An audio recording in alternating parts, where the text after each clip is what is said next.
All right, I'm going to go ahead and get started. Good afternoon. I am Allison Lester, the Associate Director of Visitor Member Engagement, and I'm coming to you live from the Heard Museum, where we sit on the traditional homelands of the Ahtone. I'd like to welcome you to today's virtual art talk, Oklahoma and its influence on Leon Polk Smith. I'm going to briefly go through a few housekeeping items before we jump into the program. Today's event is a webinar, which means you'll only see and hear from our panelists. The chat box is open. You are welcome to let us know what you think in the chat box or post any questions in the Q&A. Just make sure you select everyone if you'd like your comments to be seen by more than just me and the panelists. At the very end of the discussion, I'll come back to open the Q&A. At that time, please submit your questions, or you could submit them as we go along as well. I will monitor that. And if you have any technical difficulties, you can call the membership helpline. That number is listed in the first comment in the chat. We'll also have a brief survey for you at the conclusion of the event. And this webinar is being recorded and will be posted to our YouTube channel in about a week. So today's discussion will be moderated by our Chief Curator and Leon Polk Smith Exhibition Co-Curator, Diana Pardue. This is going to be a wonderful discussion. So without further delay, I will turn this over to Diana, who will introduce the rest of the panelists, and then I'll see everyone again for the Q&A. Thank you, Allison, and thank you everyone for joining us today. We are so pleased that we have Indigenous scholars from Oklahoma with us. We are joined by Joe Baker, who was co-curator for the Leon Polk Smith exhibition, and Joe is director of the Mashantucket Pequot Museum and Research Center. And we are joined by Heather Ahtone, who is Senior Curator at the First Americans Museum in Oklahoma City, scheduled to open in September. We're very excited about that.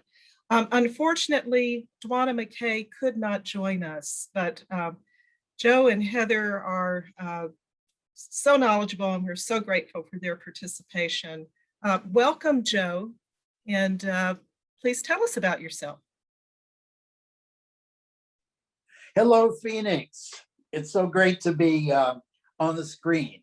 And I really want to begin my comments today with paying my respects to the Acamil Atum and Pequot Maricopa people in Arizona. Arizona has been a welcoming home for me for many years, and it's always good and it feels right to touch base with the herd once again.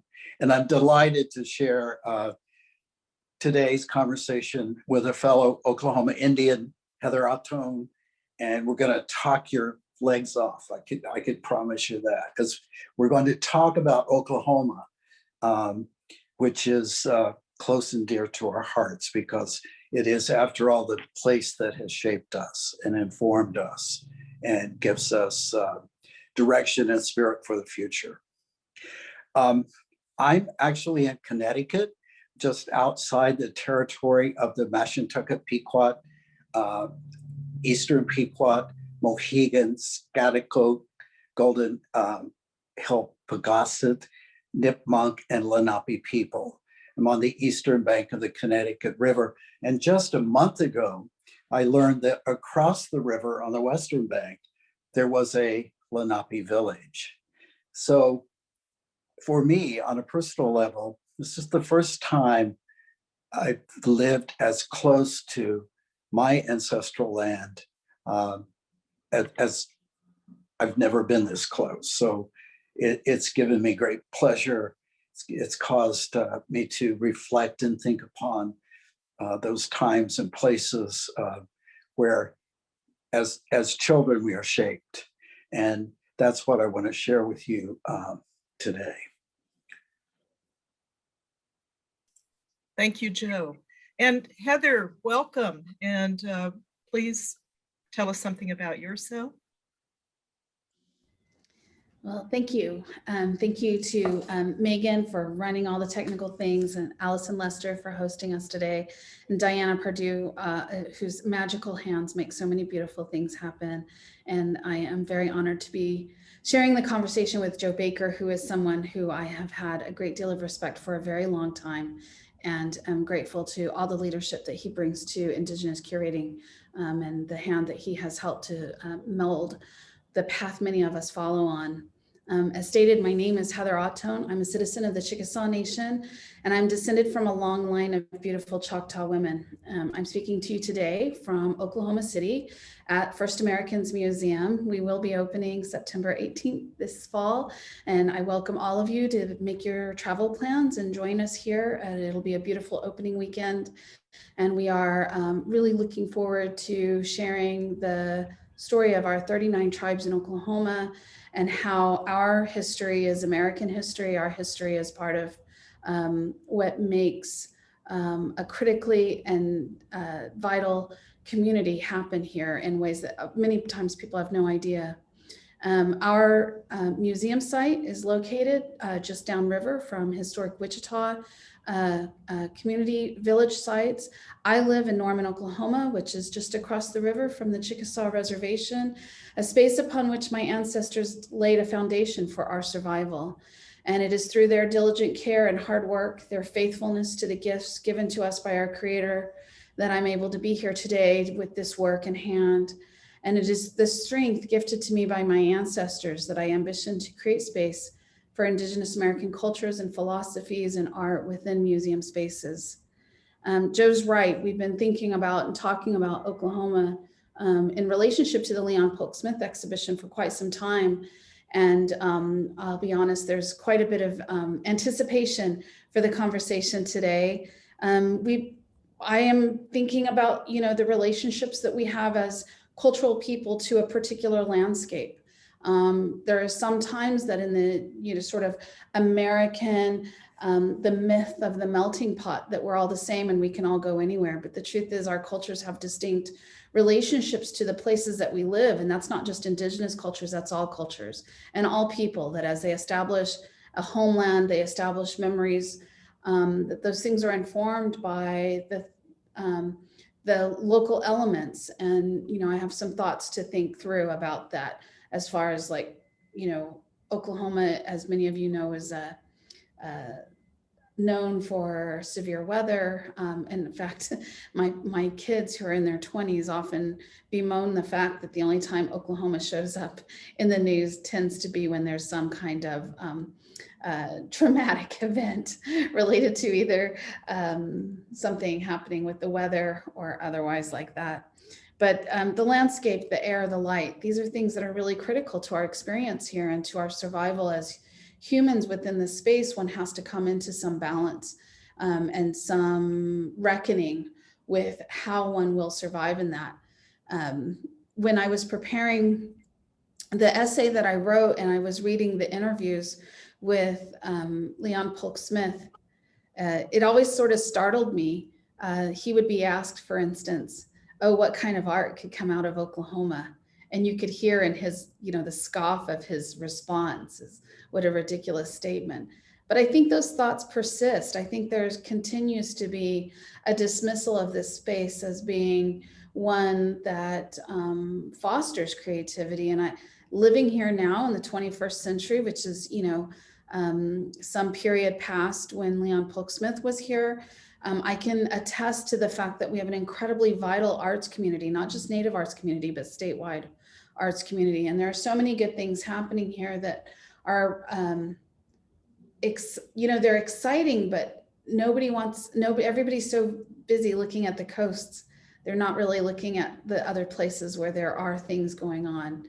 So I'm looking forward to having some more conversation about that and just thinking through not only for Leon Polk Smith, but also just on a personal level, what does it mean to be from Oklahoma?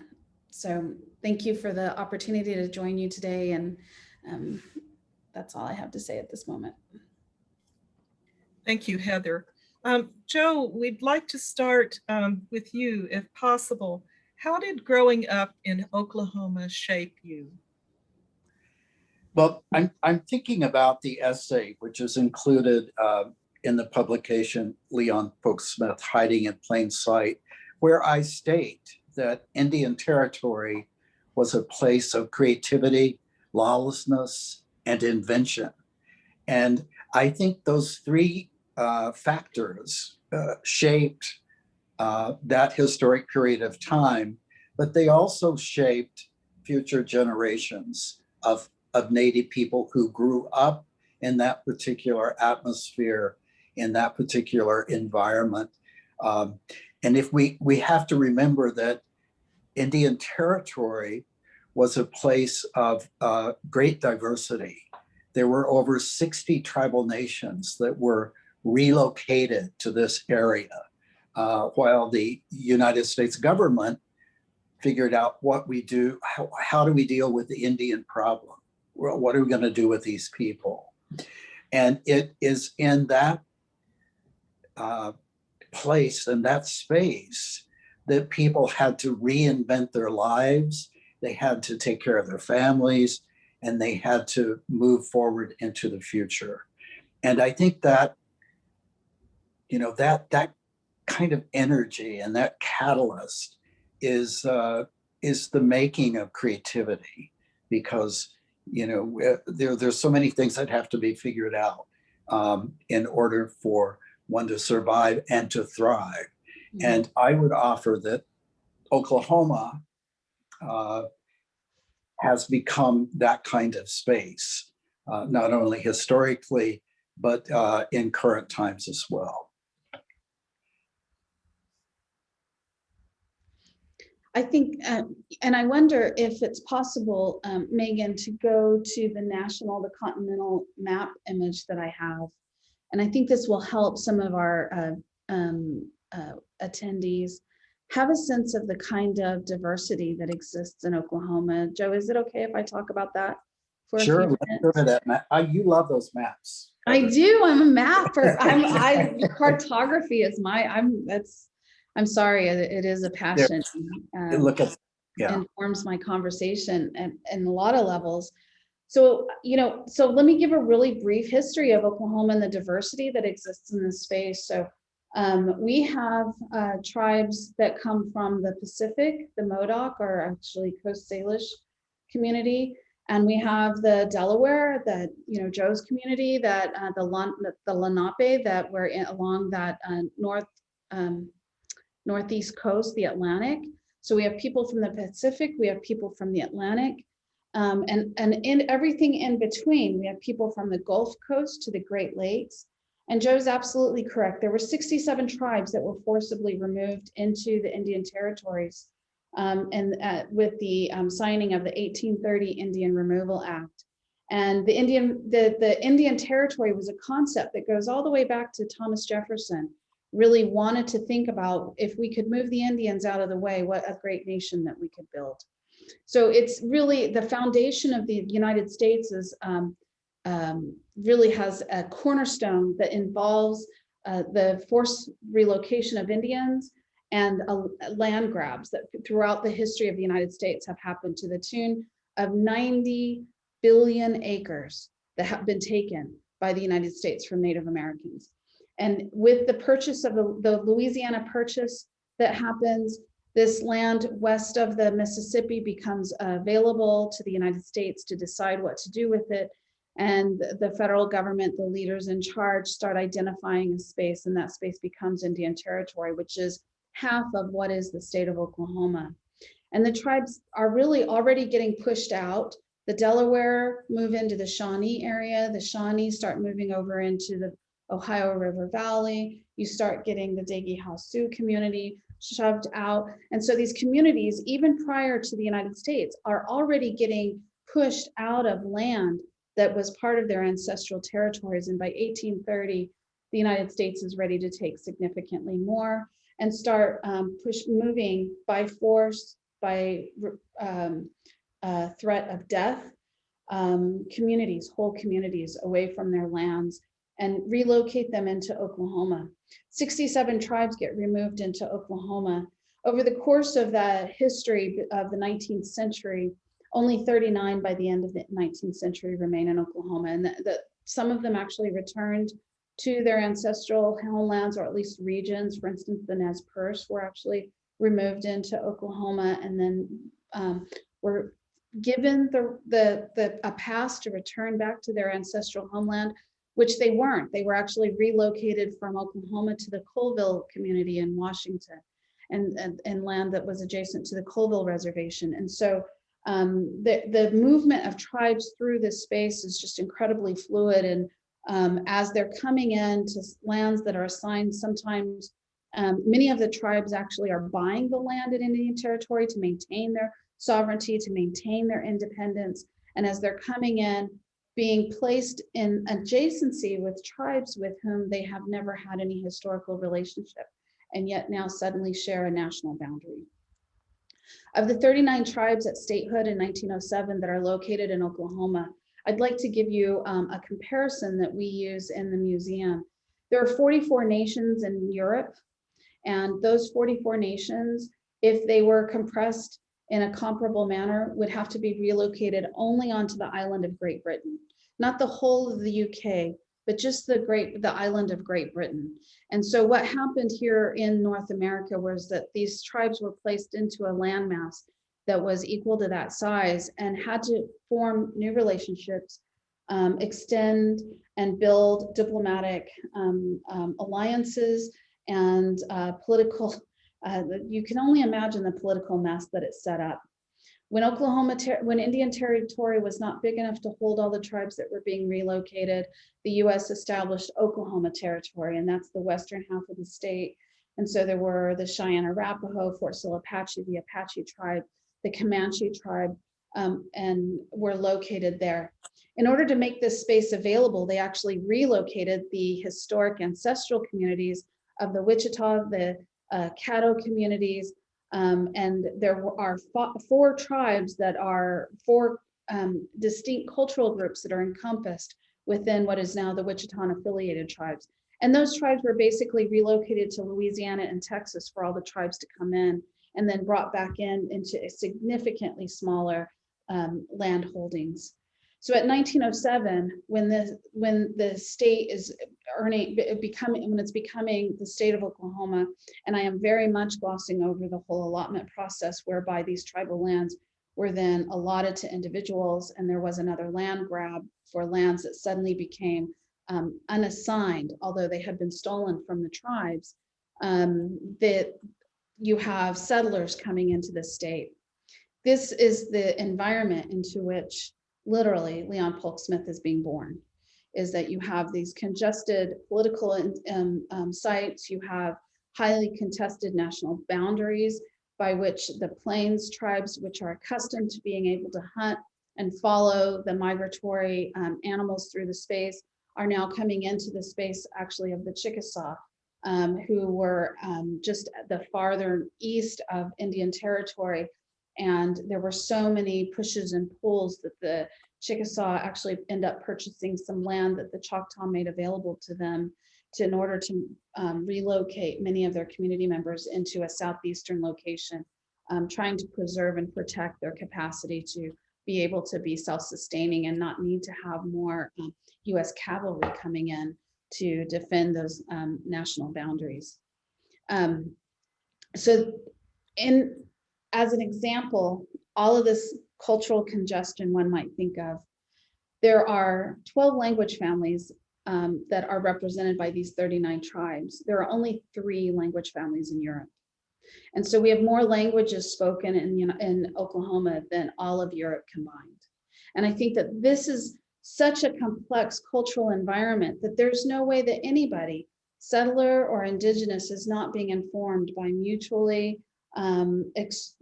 accessible types of aesthetic systems, worldviews, all of that. I know that there have been statements made that Leon Polk Smith himself claimed to be Cherokee. There's not a whole lot of evidence to that. I'm not going to contest his family history here, but I think to understand that there are many people who live in Oklahoma now who believe that they have some descendancy from tribal nations simply because of the complex diversity and constant intermarriage. Whether those things hold up against the sovereign right of tribes to expect actual proven descendancy, I'm not really that one who can say that, but I do know there's a lot of people here who say if your family's been here now for more than 3 generations, there's probably some level of intermarriage that's happened. But those are myths, and they're built up in the same way of a family memory that somebody's story of a small fish can turn out to be a whale. And so I think that, understanding that Leon Polk Smith was living in this kind of immensely diverse environment and comes away with such a strong sense of color. And if we could go to the slide that I have of the clouds, I wanted to just share with you, these are not photos that are doctored. These are photos that are literally just taken from cell phone cameras without any kind of filter. This is how bright and vibrant this space is, and how, really bold colors are a constant presence here, as are those environmental features like that little tornado that you see that was just a block or about a mile away from my house. And so I think these are the kinds of environments, Joe, that you were mentioning, the kind of thinking about the way that we become as individuals informed. And I'm going to shut up because I feel like I'm not listening to you enough. So. Heather, thank you for that. I mean, look at those skies. Those are, skies that descend upon one's day, they descend upon one's night, and those memories of being a child and spending a great deal of time underground in cellars, really memorable, looking for spiders behind the canned fruit and vegetables that were stored in those cellars. I just want to go, if I could go to my slides, and we begin with the first image of my great-great-grandfather, Simon White Turkey, who arrived in Oklahoma Indian Territory in 1867, which from the last Federal Reserve of the Lenape, the Delaware people, which was in and around Lawrence, Kansas. It's important to note, and Heather mentioned this, that we actually, the Delaware tribe actually purchased lands within the jurisdiction of the Cherokee Nation, which placed us primarily on the western border of that Cherokee Nation in what is known today as Washington County. Prior to his arrival with his 7 children, 2 later were born in Indian Territory after arriving there. Simon White Turkey figured prominently as a Union scout with the Union forces against the Confederate forces, and was a primary figure in the turning back the Quantrill's raid on Lawrence, Kansas, also known as the Lawrence Massacre. So Simon White Turkey, he arrives in Indian Territory, and he begins to create a space for the future of his family, his 9 children and their descendants. And it is because of the strength of our ancestors that we are able to do the work that we do today, and that we have the voice, the freedom of the voice to make those expressions. We could go to the next slide, please. This I lovingly refer to and name a photograph of the 3 sisters. And they are my grandmother, Stella White Turkey on the left, and her sisters, Aunt Pearl and Aunt Betty. This photograph was taken in Bartlesville, Oklahoma, just prior to their boarding a train for a girls' finishing school in Missouri, Cotty College. And my grandmother enrolled in the music conservatory at Cotty College. The 3 sisters were there only a short period of time, less than a year, when they called upon their parents because they had a longing to return home to the family. They asked permission to return home from the school, and they did return to Oklahoma just ahead of what would become known later as the Reign of Terror. And I think probably it's important to mention that because the movie is actually being filmed right now in Pawhuska, Oklahoma, which talks about allotment. It talks about oil, the early development of oil in Oklahoma, and the atrocities that descended upon Indian families who held allotment lands that became oil producing. And that was true of my family, and the impact of that is still felt today. And what I remember about growing up in Oklahoma about those stories that I would hear relatives speak about the early days and what happened in Oklahoma from underneath a dining table while they were playing card games. And that seemed to be, that dining table became sort of the gathering spot where all kinds of issues were raised. That's where the family members came together and many things were discussed. And I think back on those times that became very instructional to me as a child in figuring out this vast new world that I was about to embark upon. Next slide, please. This is a photograph of the George White Turkey family, which was my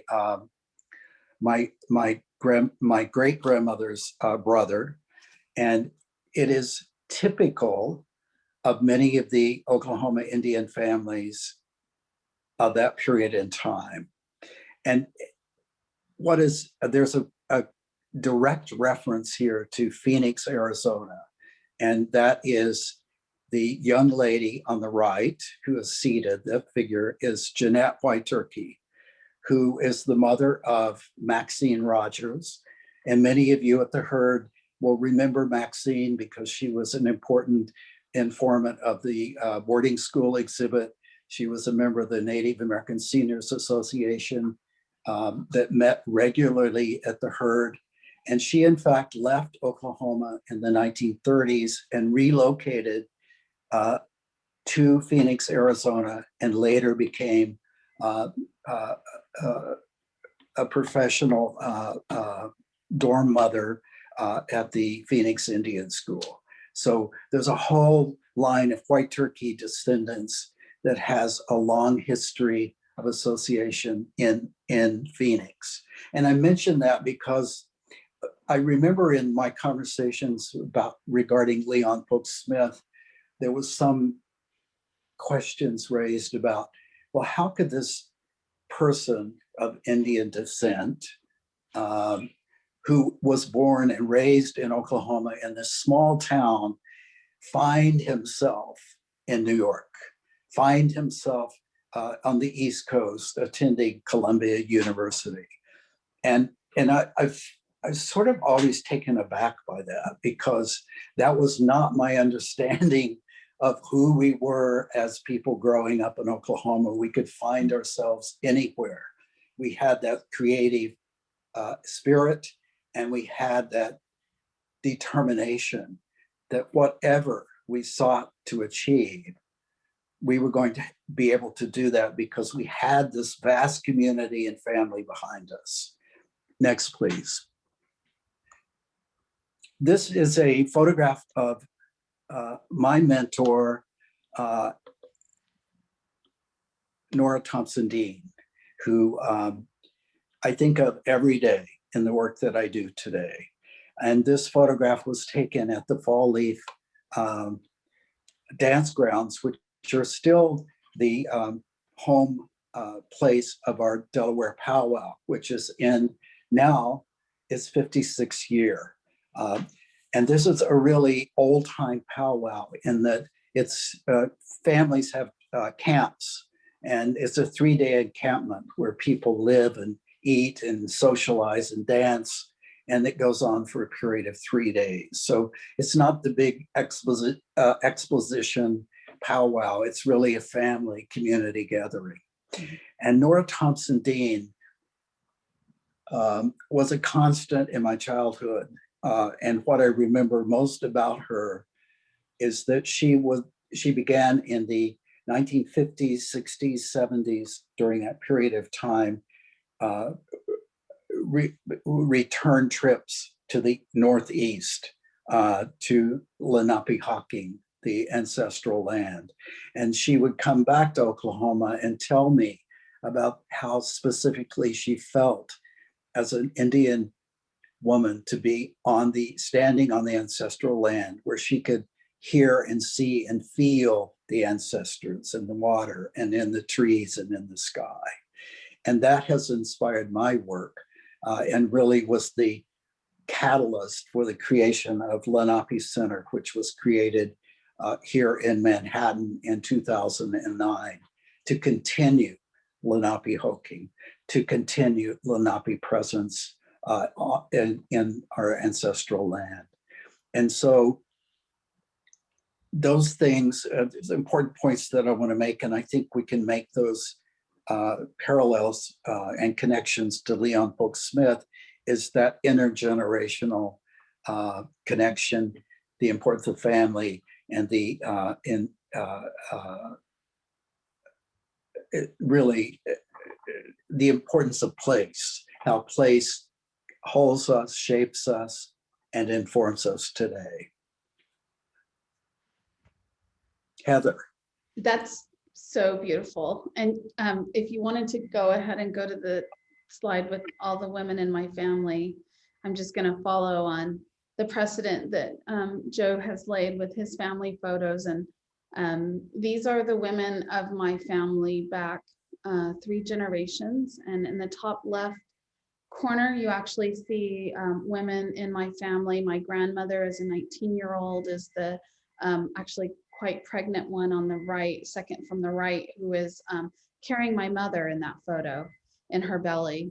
And standing to the left of her in the photograph is my great aunt Fanny Wesley, who was an esteemed weaver and leading a group here in weaving and spinning in Broken Bow, where our Choctaw family and relatives were where their allotments were near.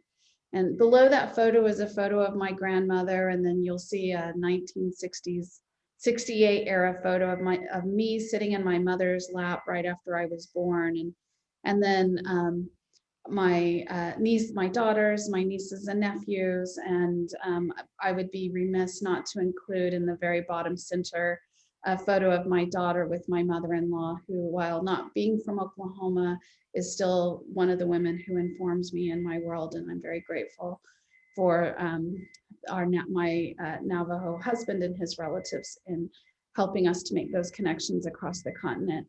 And something you said, Joe, really connected with me in that idea that the very audacity that somebody would wonder if people from Oklahoma would be well educated and engaged in national affairs. And I can tell you that my great, I think it's 3 greats grandfather, Solomon G. Homer, was one of the early Native people in Oklahoma to receive a law degree from Harvard University, and came back and helped the Choctaw Nation to actually write their constitution post removal, and helped to establish our country, our nation, our tribe as a nation, and helped us to hold on to our sovereignty against every pressure to assimilate into American culture and give up our own cultural identity. These are things that continue to inform us. I don't know if it's unique to Oklahoma. I will say this, is that as I was traveling around, as I have traveled around the country, you hear these comments about first generation, people trying to be the first generation to attend college or get a college degree. And on both my grandmother and my grandfather's side of the family, we can go back 5, if not 7 generations of having college degrees. And really, that's a very different sort of profile for both Native American people to be coming from multi-generations and be well educated, but also I think to think about people coming from Oklahoma who, yes, we all know it's a political flyover state, and we may not have We tend to run red, although when I was younger, we were much more purple, and I hope we might, have a little bit more diverse conversation in time to come. But this space is one, as my grandfather, when we were driving around, and I wanted to, I want to go to the map next. So we might go to the map of Oklahoma next. But as I was raised, and I just wanted to provide this as sort of a benchmark of some of the, when one thinks of Oklahoma, and we often refer to it as a panhandle, it looks like a pan the bottom's been burnt out of, if you've ever had the misfortune of doing that. And I was raised in the Kiowa community with my mother's stepfather, my grandfather, and my grandmother raised me in Carnegie. But our tribe, the Chickasaw Nation, is located in Ada. You'll see Durant down to the bottom, and that's my grandmother's community. But just by a product of having lived mostly on the western side of the state, I have a deep affinity really with pretty much the lower half of Oklahoma, south of Oklahoma City. I mentioned in my opening remarks, I live in Norman, so I've placed a little heart over Carnegie and Norman and Ada. These are the places that really help inform who I am and how I see the world. I was speaking in Vienna, Austria, and I said, I come to you from the center of the universe in Norman, Oklahoma, and not a single person laughed. And I thought, oh, either they don't have a sense of humor or they've never been to Oklahoma. One of these things is definitely informing their observations, but really Norman is central to the state. You can see its location, and it's central to the continent.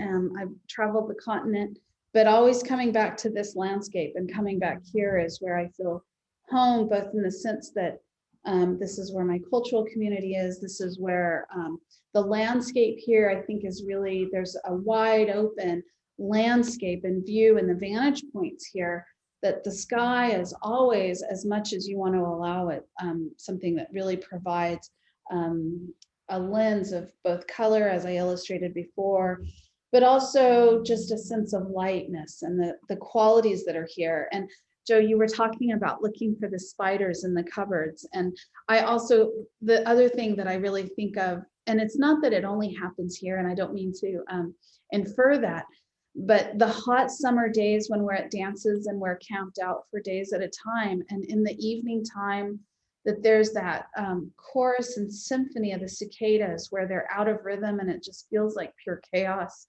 And then all of a sudden, all the cicadas, you realize they're all singing the same song. They're just on a little different tempo. And there's a moment in every one of those symphonies where they're completely at the same part of the song. And it's just the most glorious. It feels in some ways like a divine moment that you got to see everything put into order. And then just as quickly as you observe it, then the sound then starts to reverberate, and they go on their continued different little cadences, and it goes back to chaos. And in a way, for me, that's always kind of what going out into the world, there's a chaos, and it's exciting and it's beautiful and it's kind of ridiculous too. But coming back to Oklahoma is that moment when everything kind of settles into being in an order that feels very comfortable. It feels very, while this is not the land that the Creator made for us and gave to us, I do believe our ancestors have been here long enough that we have set a new sense of homelands here, and that we can celebrate this space and welcome visitors to the space in a way that, those encampments you described, which still take place all summer long, when we can talk about what it is to be together and to be in the heat and be in the cool, and the feeling of that warm wind that then gets broken in the evening by a cool air bringing in the storms. Those are things that I just really value and appreciate about Oklahoma.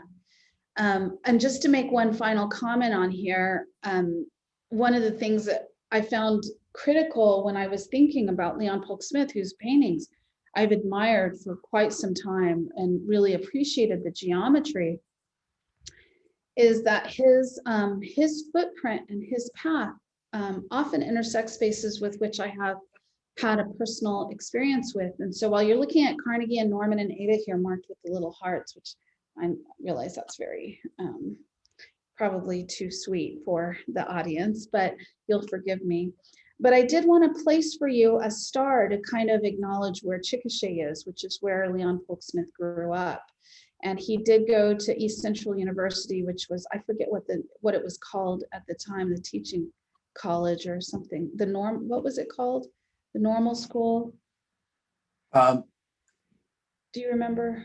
No, I don't remember what it was called at that time. I'm sorry to put you on the spot, but just that the school that he went to get his teaching degree, his degree in education, where he started taking painting classes, is located in Ada. It's still a functioning school.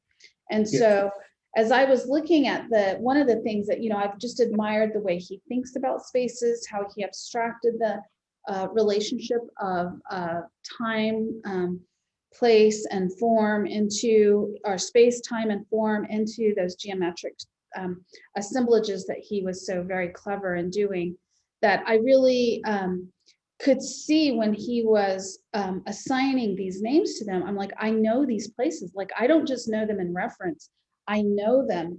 And as I was looking closer and closer at them, it became apparent to me that I really do believe, I provide in the essay, sort of a unproven, but hopefully substantial argument that these may have been actual explorations of intersections, because I think he was looking for intersections. I think he was looking for the places where things come together, because really, what is a line? A line is two surfaces that have a meeting place, and that meeting place forms by its very nature a line. You always have both the above and the below, or the front or the back, but a line will always create a marker of intersection. And I think he was thinking about that and exploring that, and particularly as he was starting to move around the continent, traveling back and forth to the places that he went. I think he was thinking about this as not just lines that he was driving on, but the way that these roads and pathways become points of intersection. So I don't know where to go with there, Joe. Sorry. Well, Heather, I'm really, taken by your comments regarding Oklahoma as a place where things come together, as a place where there's continuity and there's sort of an order, an overall order to living in that place. And I'm wondering, and I felt frequently that Leon Polk Smith, while he extended into a much broader world, he would return through his work, through his painting. He would return to that place of order. And that place was the place of his childhood. It was the place where his work found its voice. And what we have as evidence of that place is, of course, the paintings, the constellation series, the correspondences, the really adventuresome and daring use of color combinations, which were really not being done at that particular time. His exploration was pure and really, I feel, directed. And I would offer that often makes reference to place, and that place is Oklahoma. I think you're right about his color combinations. And, I think that's one of the things that I really appreciated about the exhibition that you guys assembled, because there is a clear sense of color that I think has a relationship to the kinds of color combinations that our tribal communities used in treating the surfaces of often utilitarian objects. These are really distinct, and I think this is something people overlook, and I'm going to talk about those cultural materials for a moment, if that's okay. I don't know how we are on time, Diana, I realize. I think maybe about 5 more minutes, and then we could check for questions, if that's okay with you. Okay, good. Yeah, that's great. Yeah. So I'll be brief, but I think a lot of people have no idea that each tribal community will have its own distinctive aesthetic system, their own internally working color theory that will correspond very directly to traditional philosophical tenets, and an understanding. These are often guided by an understanding of the natural world and informed by a sense of directions, a sense of natural forces that inform, and how these things are distinct from each other amongst the tribes, but they are effectively applied and inform. Each of these tribal artists, as they're making these objects, to place colors in relationship to each other, because they're trying to draw in both an appealing and aesthetically, confirming or affirming identity for the object itself and its relationship to their tribal culture. I think that there's no way that Leon Polk Smith isn't informed by his exposure to these kinds of color, I wouldn't say combinations, but in the sense of like the juxtapositions of certain colors next to each other that create those lines. I mean, we can think if you have a white sheet of paper and you draw a black line on it, that line is created by the relationship, not between the two spaces of white, but by the boundary of that black and the edge that it forms against both sides of the white. We see it as a line because that's what we've been taught to understand it, but it's really the relationship between that black, and as narrow as it may be, to the white above and the white below.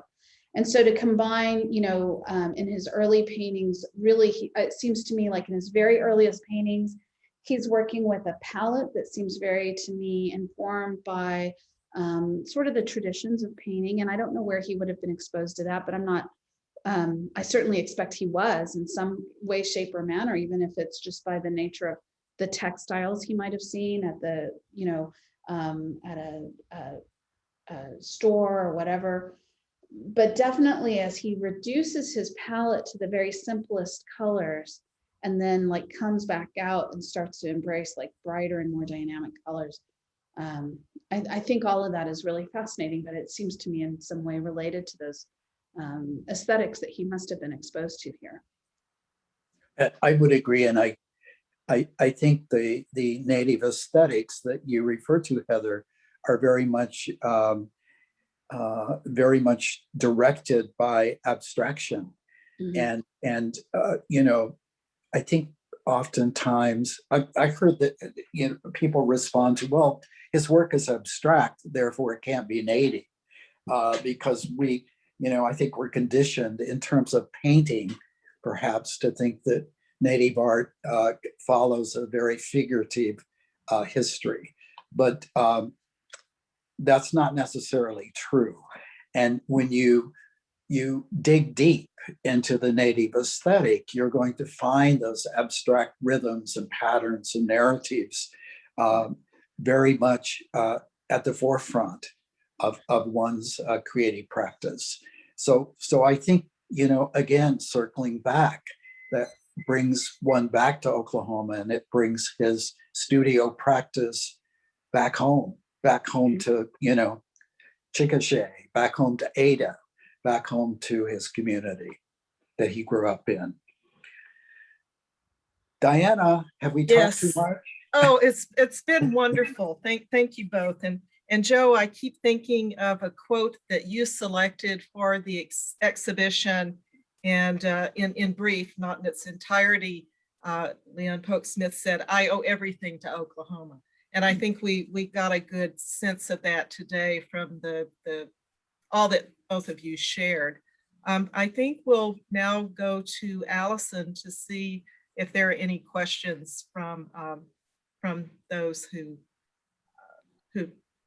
watched and listened today. Yes, I'm pulling up some of the questions asked. I think you've done a great job of kind of going over some things that were asked, but Heather, do you think you could go a little bit deeper into the idea of each tribe having its own color theory? I could go deeper. I don't know how much time we have. So. I mean, I will tell you, this isn't my idea, quite frankly. There's quite a few of us who are Indigenous scholars and museum professionals who see a vacuum. I'll give you a the audience maybe a little comparison. As I was working on my graduate degrees in art history, I was expected to take classes in, Renaissance art, multiple classes in Renaissance art, Baroque art, Dutch art, and those are all European, regional or temporal spaces. And it gave you, when I was taking, as an example, when I was taking Renaissance art, one of the professors said that, if you don't understand Catholicism, you really need to do some readings into the philosophies that undergird the belief system of Catholicism, because much of the imagery is informed by the beliefs that were really reigning at that time. What I would argue is that it's not uncommon for somebody to come out of a graduate program having studied Native American art and having achieved that, taking maybe 3 or 4 classes in the field, because they're so difficult to come by if there's not a specialty within, if it's not a specialty that's offered within the program, which for far too many schools, it is not. But for each tribe, thinking about the regions that the tribes come from and their understanding and their world philosophies, I don't like to use the word religion, but certainly their spiritual understanding of how the world is and is formed.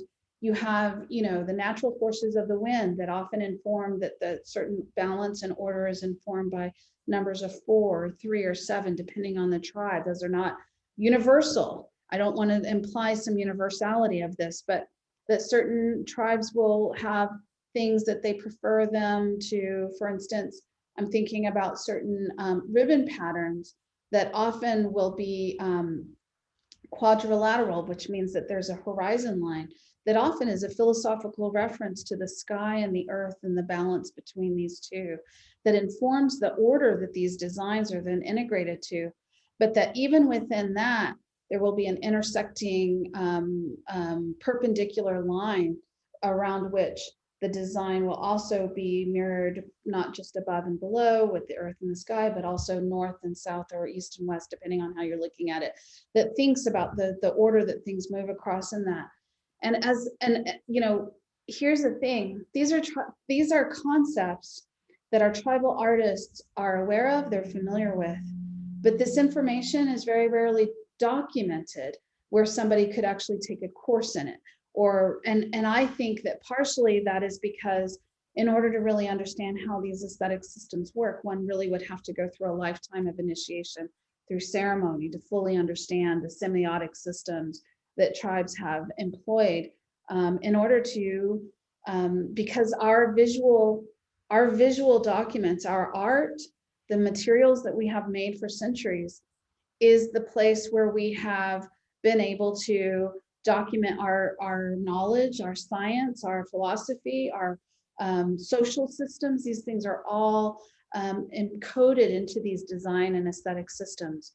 And I have been really intrigued. Some of the tribes are starting to take on a little bit more assertiveness to document that for themselves.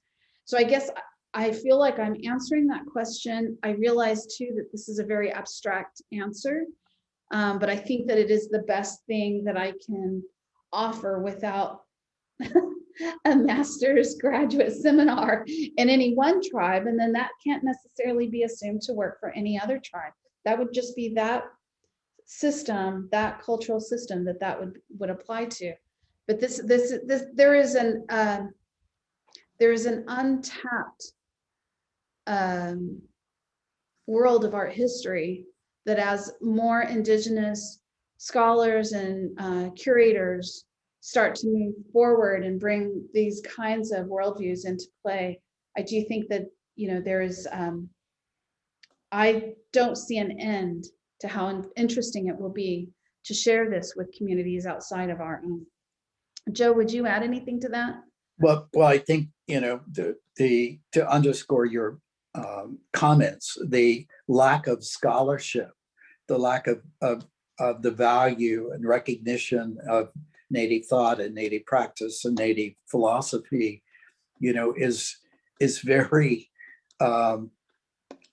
remiss in the development of our educational system and in our schools, colleges, and universities. And hopefully moving forward that will change. But it's very, very complex, and it's not something that can be captured in, a few sentences.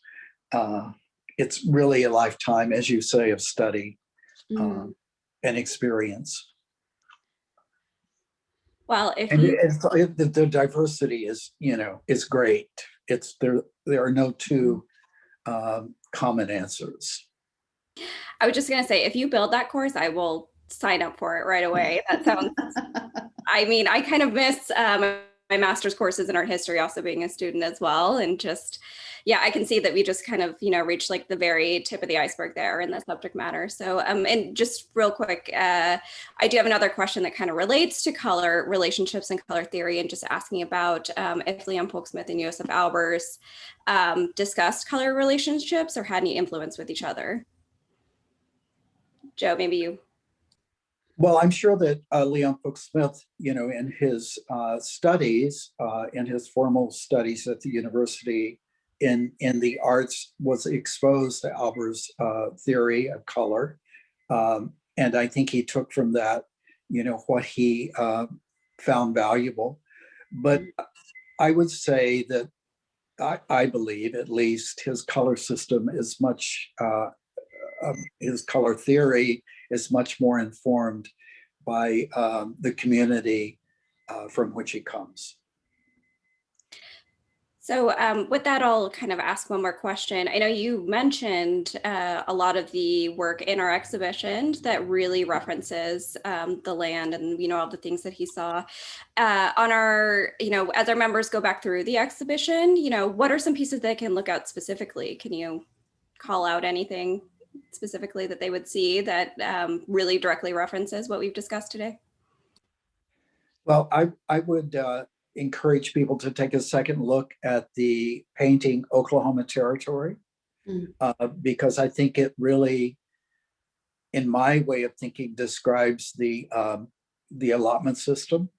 And there's a strong color reference in that particular painting to the four directions. And I think, it's very obvious, and you can see that.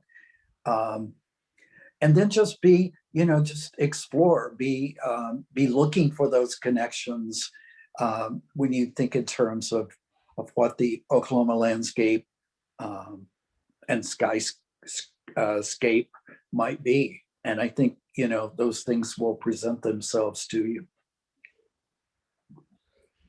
Thank you. I think that is it for questions. And I just want to thank both you, Heather and Joe, for that incredibly deep and personal discussion about Oklahoma and its history. It was really fascinating and just wonderful. So thank you so much for sharing that with us today.